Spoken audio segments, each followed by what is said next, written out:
આજે આપણે બનાવવા જઈ રહીએ છીએ ડુંગળી ટામેટાનું શાક અને આ એકદમ સહેલી રીત છે. તમે એન્ડ સુધી જોજો. અહીંયા મેં લીલી ડુંગળી સમારી લીધી છે અને સારી રીતે એને ધોઈને એનું પાણી નીંગારી કાઢ્યું છે. જોઈ શકો છો. હવે આપણે સમારીએ છીએ ટામેટાં.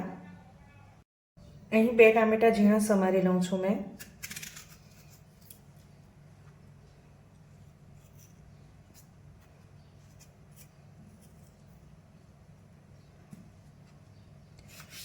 તમે ચાહો તો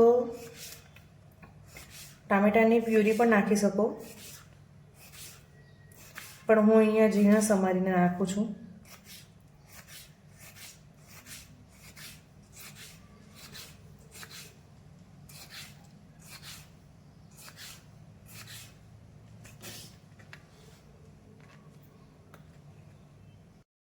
ટામેટાં ઝીણા સમારાઈ ગયા છે. અહીં 8-10 કરી ઝીણું સમારેલું લસણ લીધું છે.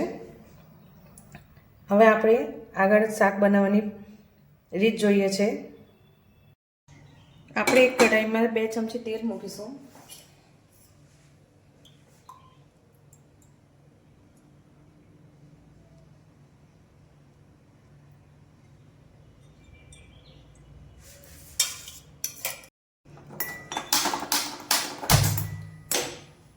તેલ ગરમ થાય એટલે આપણે એની અંદર એમાં 1 સૂકું લાલ મરચું,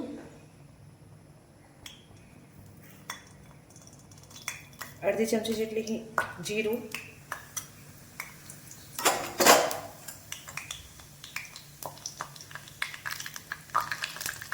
અને અડધી ચમચી જેટલી હિંગ નાખીશું.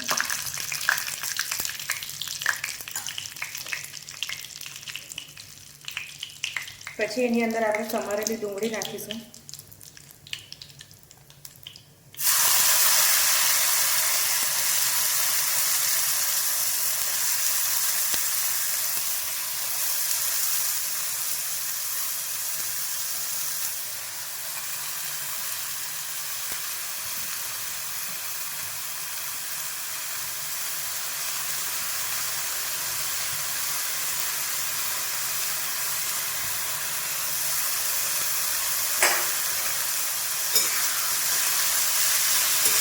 આપણે ડુંગળીને ત્યાં સુધી ફેરવશું કે આ પાણીનો થોડોક ભાગ છે તે ઉડી જાય.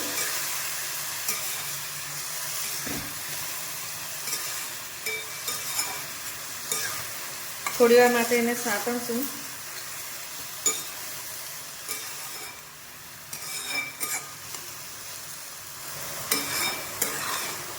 આ ડુંગળી ટામેટાનું શાક જે છે, લીલી ડુંગળી ટામેટાનું શાક, એ બહુ જલ્દીથી તૈયાર થઈ જાય છે. 5 થી 10 મિનિટ લાગે છે અને બનતા બહુ વાર નથી લાગતી. અને આ શિયાળામાં ખાસ લીલી ડુંગળીનું શાક બનાવવું જ જોઈએ, કારણ કે આ લીલી ડુંગળી શિયાળામાં જ ખાસ વધારે મળે છે.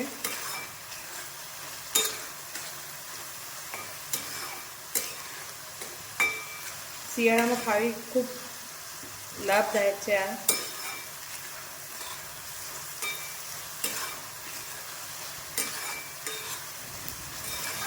તમે જોઈ શકો છો આની અંદર પાણીનો ભાગ ઉડી ગયો છે અને તેલ છૂટું પડી ગયું છે.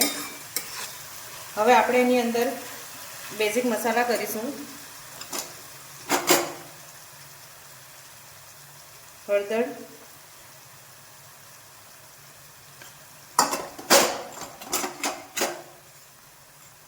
લાલ મરચું,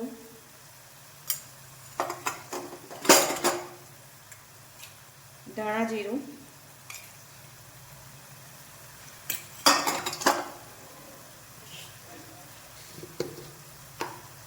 અને આ મીઠું.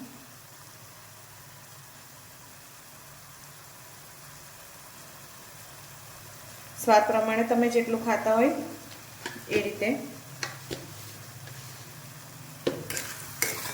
એને 1 મિનિટ માટે સાતળશું.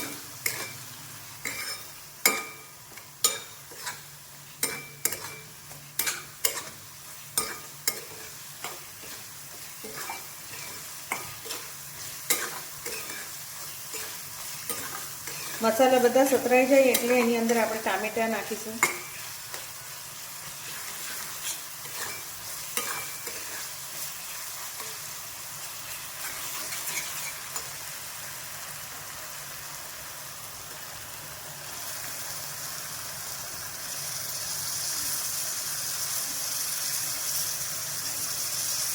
અને એની અંદર જ આ લસણ બી નાખી દઈશું.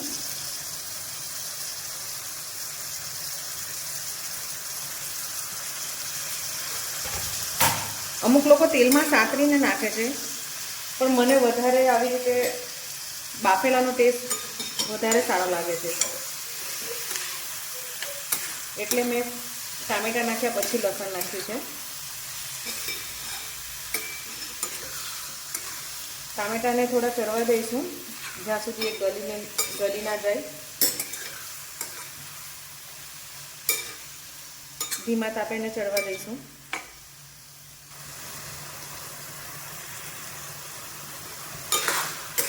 ધીરે ધીરે એનું તેલ ઉપર આવવા માંડ્યું છે. જો શાકમાંથી તેલ પણ છૂટું થવા માંડ્યું છે અને ટામેટાં પણ ગળી જવા આવ્યા છે.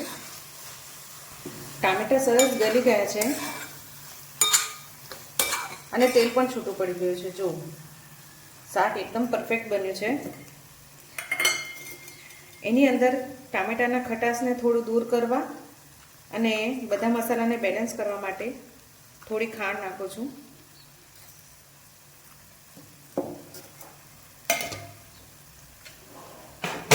ચિંતા નહીં કરતા, આ એટલું ગળ્યું ના થઈ જાય.